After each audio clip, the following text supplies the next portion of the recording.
the 12 universal laws. The 12 laws that are provided in our own lives.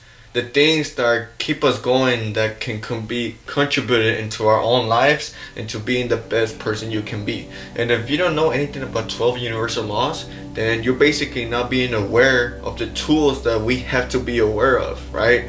These tools can be used to now understanding a better perspective on life, and now your perspective as it is right now, it can just keep improving and just evolving as a human. The power of the human is just to keep an evolution, to keep getting better no matter what, right? And that power, we can never stop it.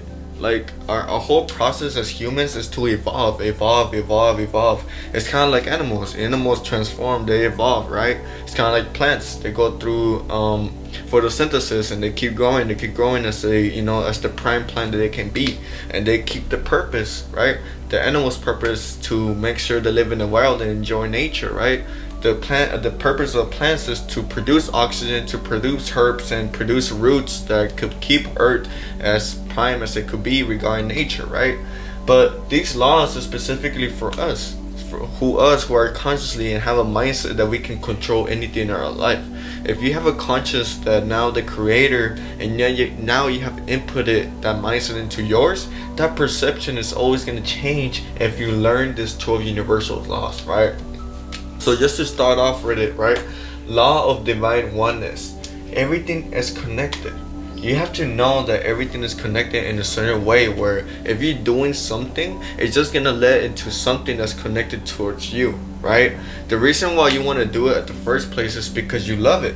You like to do it, or because you seen passion behind it, right? So when you know that everything is connected, all the actions that you do are gonna come to a realization from yourself that it's meant to happen. Like all these decisions that you're doing is like meant to happen. This is what I truly wanted to do. So that's law number one, the law of divine oneness. Everything is connected. No matter what, if you disrupt something from your life that you really don't know if this could connect to you, that's when your life of balance kind of goes to unbalance, and at the end of the day, you're having a life that's not really prioritized by yourself, but simply your decisions, right? So look, the second law is the law of vibration. Everything is a vibration. Everything has a unique vibration, flowing energy. So our vibrations is our emotions, our feelings, our energy, the way we impersonate ourselves in the real life. How is our self-image going to vibrate at the best state? And having the best vibration is usually the colors of green, blue, or just joy, right?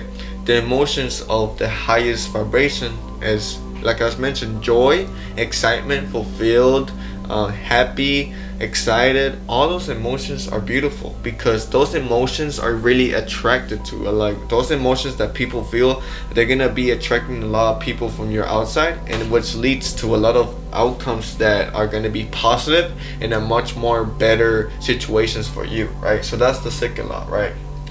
The third law is the law of attraction. Everything is an attraction. Think about it like a magnet. What is like into itself is drawn, right? So let me put it in perspective, right? Let's say, for example, you see yourself as a rapper. Let's say basketball player. That's better. Let's say you see yourself as a basketball player. You're training, you're playing, right? At the end of the day, what kind of team or what kind of players would you need in a basketball player team? Basketball players, right? So once you know that everything is connected, once you know that everything is an attraction, regarding if you want to become a basketball player, you need to play with basketball players.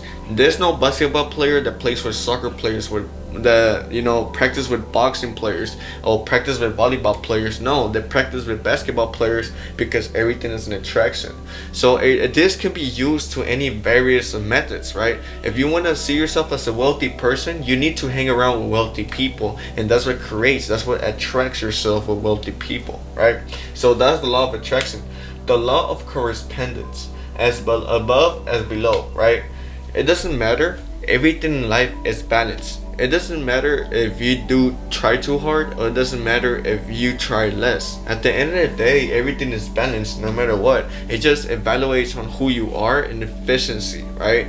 So the law of correspondence is just basically meaning that it could be above or also could be below, but it's always balance, right? There's always balance in life. There's no such thing as being unbalanced or having a way where everything is just kind of fluctuating. No, everything has a balance, and that's what stays fixed, right?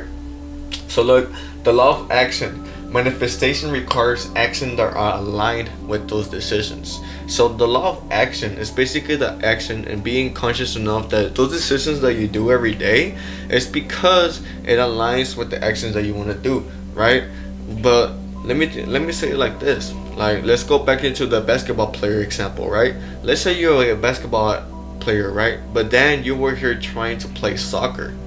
Those actions of you playing the soccer player, it's not gonna be in alignment with your basketball career, because now you're doing a different thing, right? So when you really put into an example and perspective, a lot of people do this unawarely because they don't know really much more about their habits, most likely more about the things that they like to do, right? So you have to know manifestation requires actions that are aligned. If you're not aligned with your own actions and you're not aligned with your manifestations, you're basically not having a balanced route for your journey. You're having a fluctuation journey where you're doing this and then you're going back into your path. You're doing that, but then you're going back into your path, and that's kind of what cancels the law of action, because your law of action is not really prioritized how it should be, right? Look, the law of cause and effect.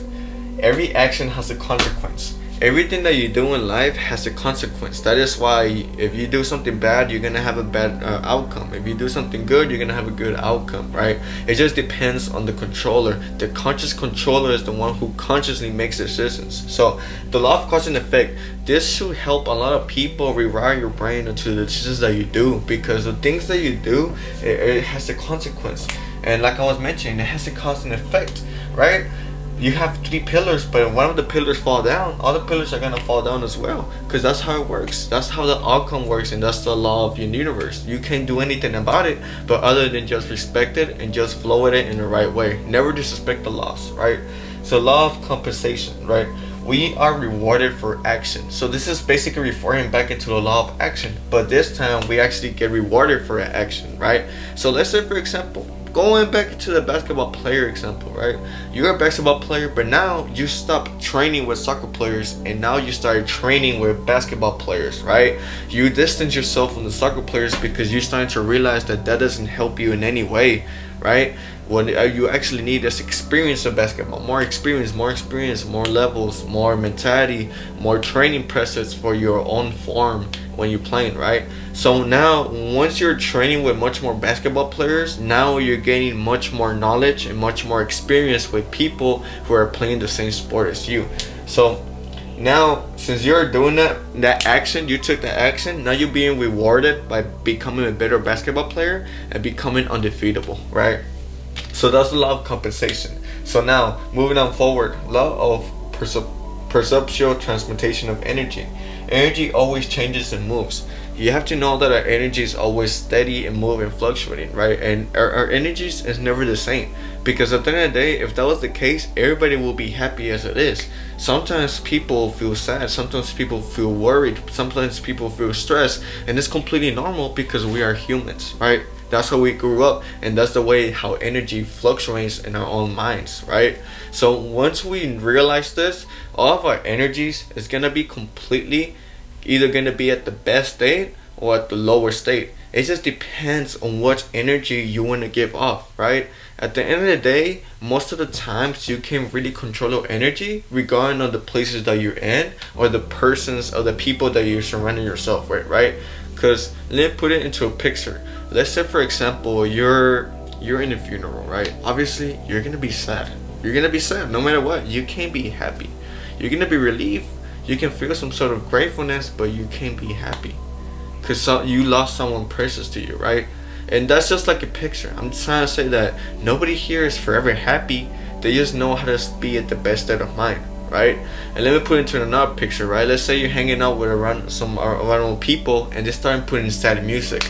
Now you're just gonna be having such sentimental emotion around you, which is gonna be vibrating by the music, by the people, and you're gonna be fulfilled in that same state, because that's where you're surrounding yourself with. Everything that's an attraction to your energy. We feed up from energy. That is exactly why, you know, it's best for you to control your own mind and having the best date no matter what.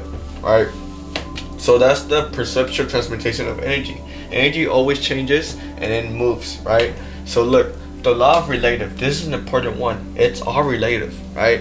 You come to realization that everything in your life has to come to a relative things. Some people relate to you in a certain way. Some situations relate to you. Some cultures, some music, everything has to do with some realizations, right? Some relations that come into you connected with you in a certain way with who you are. So once you come to a conclusion that everything that you like, everything that you love is because it relates to you in a personal way, then now you want to do something about it, right? Which is a good thing. It's most of the good things come from talents, right? That's what basically the law of relative is.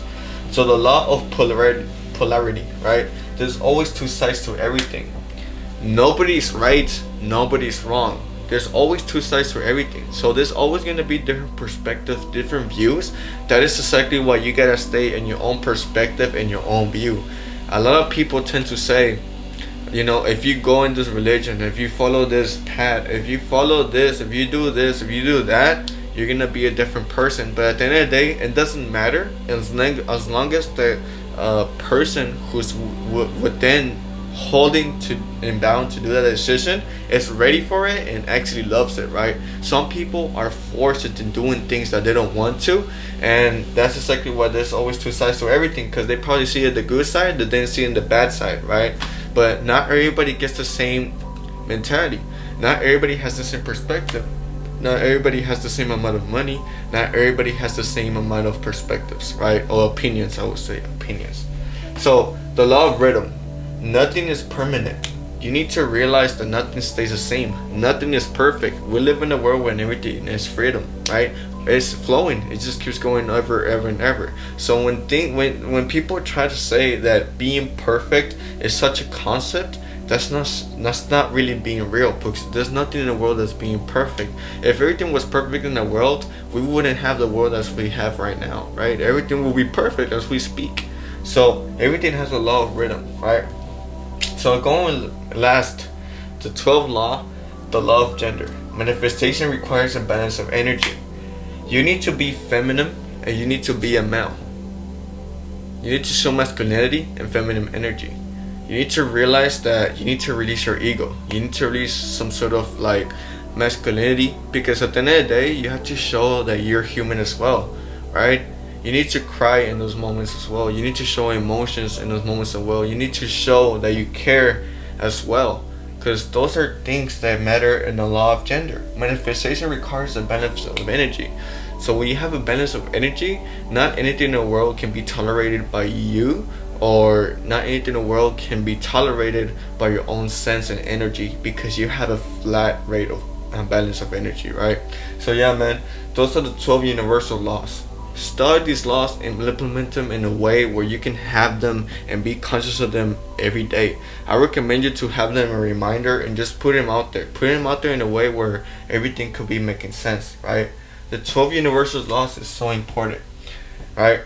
So look, man, it's Fredo Saga. Live your own truth to create your own saga. It's over with this video, man. Study 12 universal laws and study them in a way where now it can change your life, man.